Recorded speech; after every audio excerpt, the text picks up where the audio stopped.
నీ మీద వ్యాజ్యం వేసి గెలిచిన వాడు బతుకుతాడా? నిన్ను అవమానపరిచి మీసాలు తిప్పినోడు బతుకుతాడా? నిన్ను వెనకేసి ముందుకెళ్ళానని వెర్రవీగినోడు బతుకుతాడా శాశ్వతంగా? వాడు సాధించినవన్నీ కుప్పేసుకొని కూర్చొని అనుభవిస్తాడా?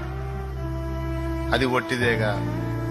అంతోటి భాగ్యానికి నువ్వెందుకు దిగులు పడాలి, కృంగిపోవాలి, వేదన పడాలి? నీకేదో అయిపోయింది, నీకేదో కిరీటం కింద పడిందని నువ్వు ఎందుకు ఫీల్ అవ్వాలి? ఎందుకు నాయన నువ్వు విరక్తి చెందుకోవాలి? ఎందుకు నాయన నువ్వు సావాలనుకోవాలి?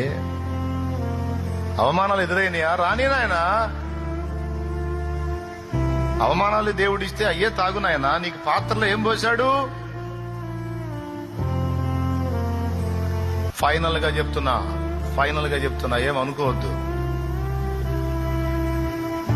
ఈ ప్రకృతిలో మనం కలిగి ఉన్నవి, మనం అనుభవిస్తున్నవన్నీ భ్రమ అని మర్చిపోవద్దు.